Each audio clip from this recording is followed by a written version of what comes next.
guys, driving the 2024 Mazda CX-50 all-wheel drive isn't that bad.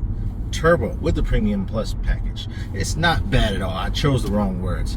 This thing is a, remember, compact crossover SUV that gives you all the convenience of a car, but yet all the convenience of an SUV. Yes, it is a smaller package, but living here in Michigan, I'm telling you, this is perfect. First, you have the clearance and capabilities of that SUV, so the bumps in the road are pretty good in this. This vehicle takes it pretty well. I don't know if you can see the vibration in the camera, probably not, but that's good.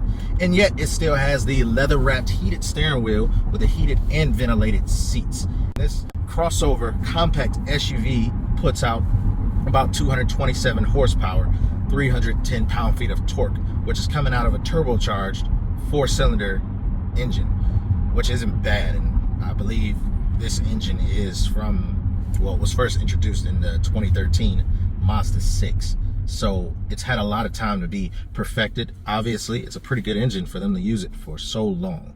You have the panoramic roof right here that opens up everything. I believe it makes it feel more spacious. The one thing that I don't like Mazda is doing is, I'm going to open this sunroof. I believe you guys can see it. That's as far as it opens. This huge panoramic roof and this sunroof only opens that much. I mean, I could probably slide my cell phone through there a long way, and that's about it, but I don't know why that is. You can see the indentations up here of where it actually curves up to stop. I don't know what's up with that Mazda, but I would love to see that open up completely.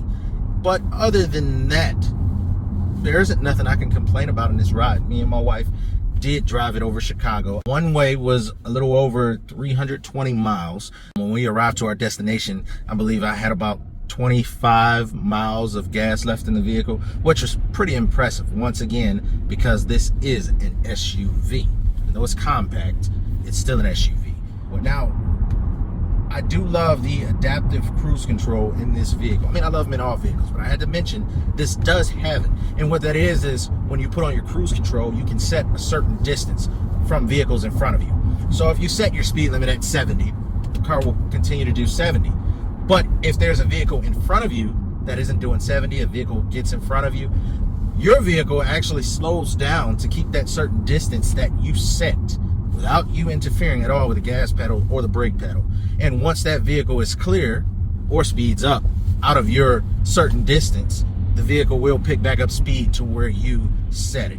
So I love that. That made the drive even that much more smoother. And for a vehicle that's priced at around that $44,000-$45,000 range, you get a good package. If you're that person that lives or works in the city, but yet you love to go off-road, you love to go camping, or you just love the durability of an SUV, this is it right here. It does seat 5 people comfortably. It'll seat 4 people. Your rear seats are heated. Well, of course, the 2 on the end, and there are 2 USB ports in the back. I don't know why they're not USB-C, but I love when companies actually put both USB and USB-C.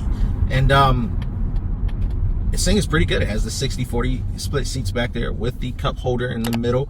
So once again, you get everything you need. It has the premium Bose sound system.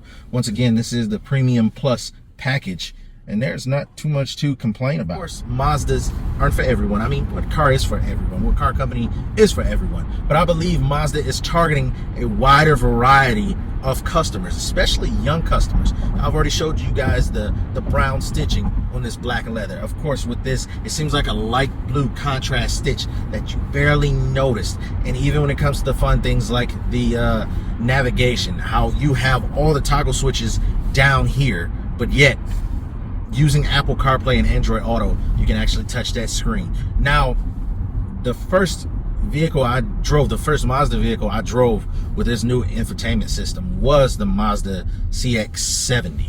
And I found it weird that the infotainment system is not a touch unless you're using Apple CarPlay and Android Auto. So it was a little annoying at first, but after keeping the car for some time, the vehicle for some time, I noticed you really don't need it. First, it's far away, which is actually a great placement. It opens this cabin up, or this front row up completely.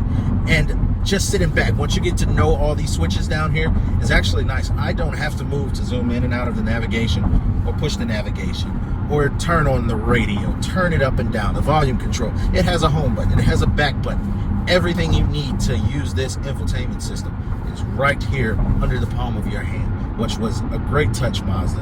And there aren't too many brands that's still doing that nowadays. I'm driving over a little bit of rough road right now. I just want you guys to hear this. Now I'm going over smoothness.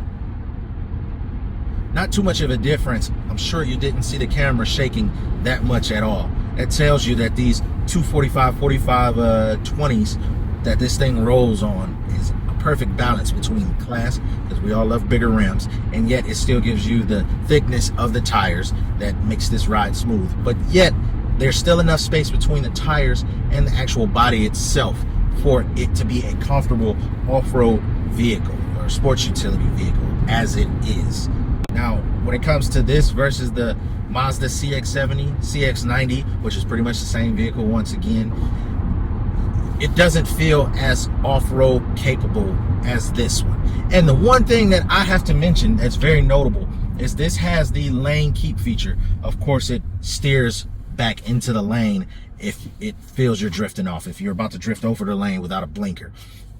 It's weird that, because it shouldn't be but it's weird that the Mazda CX-70 and the CX-90, I actually found that lane departure to be pretty aggressive. I mean, I wasn't really fond of that. I would just let it go and it'll jerk the car back over. And it almost felt like you hit something. That's how aggressive the CX-70s and CX-90s for 2024 and 25 go back into the lane. Now this CX-70 is perfectly balanced. If they can take the tuning of this one and put it in the CX-70, I believe that will be perfect. This gracefully nudges you back in the lane. I mean, you barely notice if you was to blink. I love that about this. Now, this one here in particular is all-wheel drive, and it is, once again, the second from top of the line as far as SUVs, but third if you want to look at the trim levels. And I actually find this to be more of a balanced SUV than the CX-70, CX-90, which all that summed up together is why I told you guys in the beginning